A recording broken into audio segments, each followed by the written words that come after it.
Number 241 میں تعالیٰ فرماتے ہیں وَلِلْمُطَلَّقَاتِ مَتَاعٌ، اور جو طلاق یافتہ عورتیں ہیں انہیں کوئی نہ کوئی متاع یعنی کہ تحفہ دینا چاہیے بالمعروف، ایک معروف انداز کے مطابق۔ اب یہاں پہ مفسرین کرام فرماتے ہیں کہ اگر تو عورت کو طلاق دے دی گئی ہو اور اس کا حق مہر مقرر کیا ہو تو اس کو تو حق مہر دینا ہی دینا ہوتا ہے، اور اگر حق مہر نہ مقرر کیا ہو تو پھر تحفہ دینا چاہیے۔ لیکن مفسرین کرام فرماتے ہیں کہ طلاق دے دی ہے، حق مہر بھی مقرر تھا، حق مہر بھی دے دیا ہے، اس کے باوجود بھی کوئی نہ کوئی تحفہ جو ہے وہ حق مہر کے ساتھ وہ بھی دے دینا چاہیے۔ پہلی بات تو یہ ہے کہ شریعت جو ہے وہ طلاق کو پسند نہیں کرتی۔ حد الوسع ہمیں ایسے احکام آگے ملتے ہیں میاں بیوی کے تعلقات کے بارے میں، بہت زیادہ آیات قرآن پاک میں آتی ہیں کہ رشتہ جو ہے وہ جڑے رہنا چاہیے، مگر اگر بالفرض رشتہ کو توڑنا ہی پڑ جائے تو پھر کس قدر خوبصورتی کے ساتھ توڑنا چاہیے، یہ بار بار موضوع جو ہے وہ ان آیات مبارکہ میں بیان ہو رہا ہے۔ حقاً علی المتقین، اور جو تقوی اختیار کرنے والے لوگ ہیں جن کے دلوں میں اللہ تعالیٰ کا سچا خوف خدا ہوتا ہے، ان کے اوپر یہ بات حق ہوتی ہے۔ تو یہاں سے ایک بات تو یہ ثابت ہوئی کہ مرد جو ہے وہ طلاق دینے کا اختیار رکھتا ہے، عورت جو ہے وہ خلا لینے کا اختیار رکھتی ہے، مگر اس انداز سے کسی رشتے کو چھوڑنا اور اس کو الوداع کہنا جو ہے وہ وہی کرے گا جس کے دل میں اللہ تعالیٰ کا خوف ہوگا۔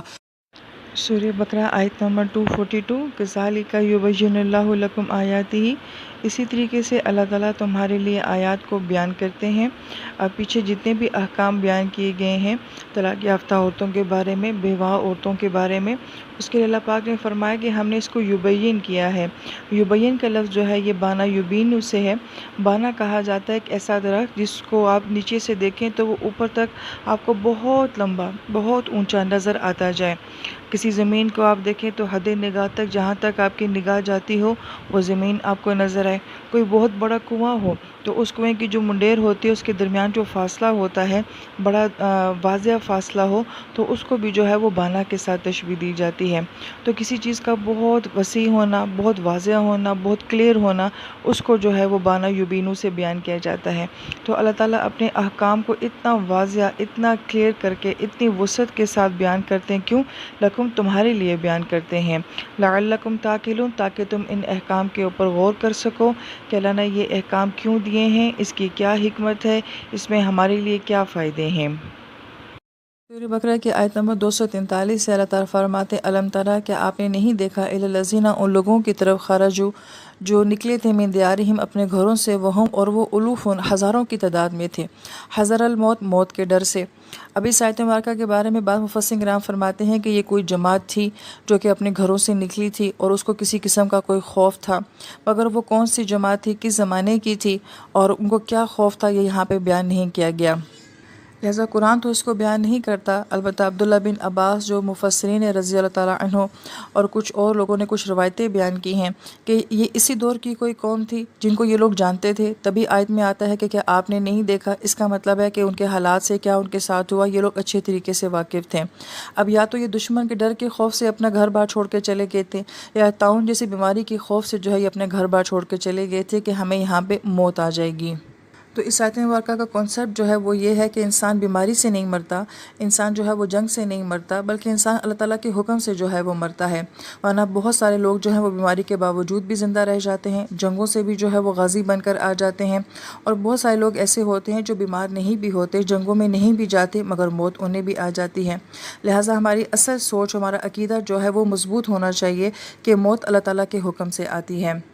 لہٰذا آنے والی آیت میں بتایا جا رہا ہے کہ قتال کرنا، اللہ تعالیٰ کی راہ میں لڑنا جو ہے یہ موت کا سبب نہیں بنتا، موت کسی وجہ سے بھی آ سکتی ہے، تو ان کی سوچ ٹھیک کرنے کے لیے اس سے پہلے جو ہے یہ آیت مبارکہ بیان کی گئی ہے۔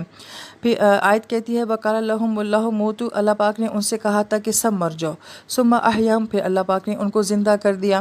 لہٰذا اس بارے میں جو روایت بیان کی جاتی ہے وہ یہ کہ اللہ تعالیٰ نے اس قوم کو ہزاروں سال تک جو ہے وہ موت دے دی تھی، اور پھر حزقیل علیہ السلام وہاں سے گزرے تھے، ان کو موت کو دیکھ کے بہت حیران ہوئے تھے، پھر انہوں نے اللہ تعالیٰ سے دعا کی تھی، تو ان کی دعا کی وجہ سے اللہ تعالیٰ نے اس ساری قوم کو جو ہے وہ دوبارہ زندہ کر دیا تھا۔ اب یہاں پہ آیا کہ یہ واقعی فزیکل موت تھی، اور فزیکل طور پہ جو ہے وہ ان کو موت دے کے دوبارہ زندہ کیا گیا تھا، تو اللہ تعالیٰ کی قدرت سے یہ بات کیا بعید ہے۔ اگر اللہ پاک نے عیسیٰ علیہ السلام سے یہ کام کروا لیا تھا تو اللہ تعالیٰ کے ساتھ براہ راست خود بھی یہ کام کر سکتی ہے، لہٰذا اس آیت کے اوپر ایسے بھی ایمان لانا بالکل ٹھیک ہے۔ اور بعض مفسرین کرام نے فرمایا کہ دراصل میں یہاں پہ جو موت بیان کی جا رہی ہے وہ یہ کہ ان کا کلچر، ان کی ثقافت، ان کا رہائش، ان کی سیاست، ان کی اخلاقیات، یعنی کہ مکمل طور پہ وہ شہر جو ہے وہ مر چکا تھا۔ پھر اللہ تعالیٰ کسی چیز کو ایسے دوبارہ زندہ کر دیتے ہیں کہ اس کی سیاست، اس کا کلچر، ثقافت، وہ لوگ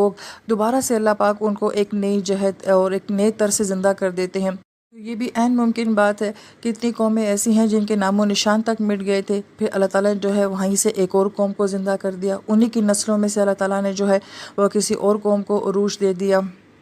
لہٰذا اس آیت مبارکہ میں بہت ڈیپتھ ہے اور اس کے بارے میں مفسرین کرام نے بہت کچھ کہا ہے۔ ان اللہ، بے شک اللہ تعالیٰ، لذو فضل، فضل والے ہے علی الناس لوگوں پر، لیکن اکثر الناس، اکثر لوگ ایسے ہیں لا یشکرون کہ وہ اس بات کا شکر ادا نہیں کرتے۔ قاتلوا فی سبیل اللہ، پس تم لڑو اللہ تعالیٰ کی راہ میں، وعلموا، اور جان لو، ان اللہ سمیع علیم، اللہ تعالیٰ کی ذات سنتی بھی ہے اور جانتی بھی ہے کہ تم اللہ تعالیٰ کی راہ میں لڑنے کو کیسا سمجھتے ہو، کیسا سوچتے ہو، تمہارا اس کے بارے میں کیا عقیدہ، کیا گمان ہے، اللہ تعالیٰ سن بھی رہے ہیں، اللہ تعالیٰ جانتے بھی ہیں۔ پھر اگلی آیت مبارکہ میں تعالیٰ فرماتے ہیں من ذا الذی، کون ہے وہ شخص، یقرض اللہ قرضا حسنا، جو اللہ تعالیٰ کو قرض حسنا دیتا ہے، فیضاعفہ، اللہ تعالیٰ اس کو دگنا کر دیتے ہیں، لہو، اس کے لیے، اضعافاً، دگنا کرنا، کثیراً، بہت زیادہ۔ اللہ تعالیٰ کی راہ میں دینے کو تین مختلف انداز میں بیان کیا ہے کہ ایک یضاعف کہا ہے کہ دگنا کیا جائے گا، اضعافاً یعنی کہ پھر اس سے زیادہ دگنا کیا جائے گا، اور کثیرہ پھر فرما دیا کہ کتنا دگنا کیا جائے گا، اس کی لمٹ جو ہے وہ یہاں پہ نہیں بتائی گئی ہے۔ پھر غور طلب بات یہ ہے کہ لڑنا اور پھر موت کا ذکر، پھر درمیان میں جو ہے ایک دم اللہ تعالیٰ کی راہ میں دینے کا ذکر، کیونکہ انسان جو ہے وہ اس دنیا سے کیوں نہیں جانا چاہتا، کیونکہ وہ اپنی مال سے اور اپنی اولاد سے بہت پیار کرتا ہے۔ تو جو انسان اللہ تعالیٰ کے لیے اپنا مال دے دیتا ہے، اس کے دل میں اتنی وسعت آتی ہے تو وہ اللہ تعالیٰ کے لیے اپنی جان بھی دے سکتا ہے، لیکن جو مال ہی نہیں دے سکتا وہ اللہ تعالیٰ کے لیے جان کیا دے گا۔ لہٰذا بڑا خوبصورت ربط ہے جو آیت مبارکہ میں ہمیں نظر آتا ہے۔ واللہ یقبض، اور اللہ تعالیٰ ہی ہے جو کسی کا رزق جو ہے وہ تھوڑا سا تنگ کر دیتے ہیں، ویبسط، اور جس کو چاہتے ہیں اس کے لیے پھیلا دیتے ہیں، وإلیہ ترجعون، اور ہم سب کو اسی کی طرف لوٹ کر جانا ہے۔